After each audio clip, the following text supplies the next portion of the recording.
You don't have to look far today to see people hurting each other.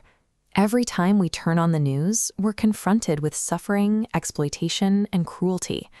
And when we see it, our immediate instinct is to demand that the people responsible face the consequences right now.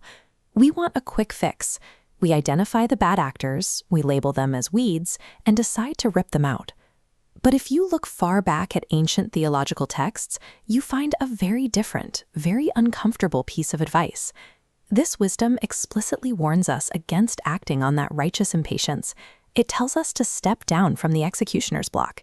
This leads to a difficult question. If we move too quickly to sanitize our world, do we risk destroying the very things we are trying to protect? There is a profound story in the Gospel of Matthew that perfectly illustrates this deep tension. It's the parable of the weeds.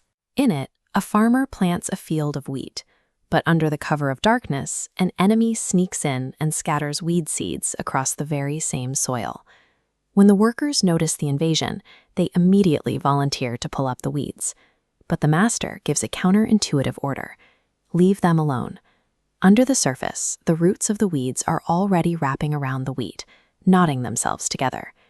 In any community, the root systems are often too tangled to isolate. We share the same cultural soil, the same economies, and the same foundational histories as the people we might otherwise cast out. If going after every single bad actor means uprooting the innocent people living right next to them, the entire math changes. We have to learn how to do something much more difficult: survive and grow while living squarely inside a weed patch. To understand how to manage this, we have to shift our perspective away from today's news cycle and look at a timeline that stretches back 4 millennia. This brings us to the book of Genesis and the foundation of the Abrahamic covenant.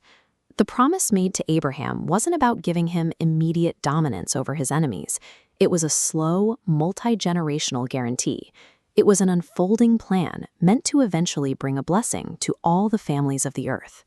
When you look up at monuments that have stood for thousands of years, you tap into a massive continuity of human existence.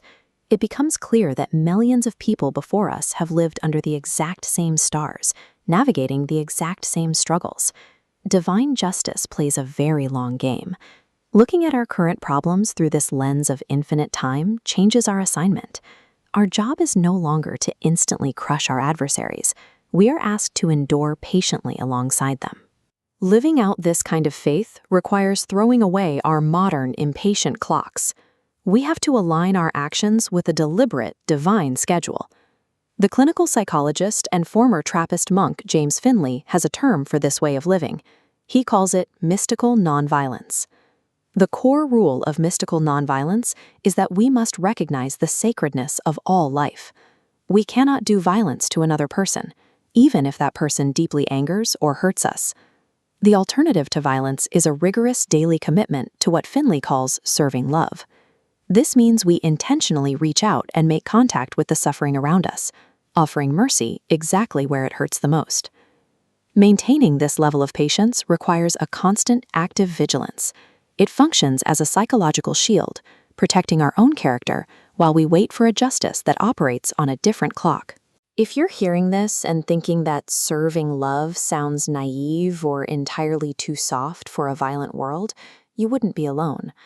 But consider the real-world story of a boy named Daniel. He was born into a stark Romanian orphanage, spending the first 7 years of his life almost entirely confined to a crib. By the time he was adopted at age 8, he had developed severe, violent attachment disorders. His adoptive parents decided on a radical therapy to break through his trauma. For 5 straight years, they refused to ever leave his side. They stayed with him through every terrifying meltdown and fit of rage. This patience was physically dangerous. His outbursts were so intense that his parents had to hire a bodyguard to protect them from their own child while they administered this relentless love. On his 13th birthday, the sheer weight of their enduring presence finally broke through his defenses. He broke down and told his parents he loved them. This kind of love is a grueling, daily discipline. It transforms a soft sentiment into a battlefield of pure endurance. James Finley describes our time on Earth with a simple metaphor. He says that we are briefly exhaled into physical life, and after a short while, we are inhaled back into infinite time.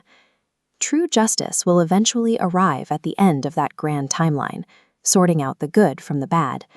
But during our brief breath of a life, we are not assigned to be the reapers. Our only true purpose is to be the wheat, to share the soil, to hold our ground, and to radically outlast the world's evils by committing to the relentless battlefield of patient love.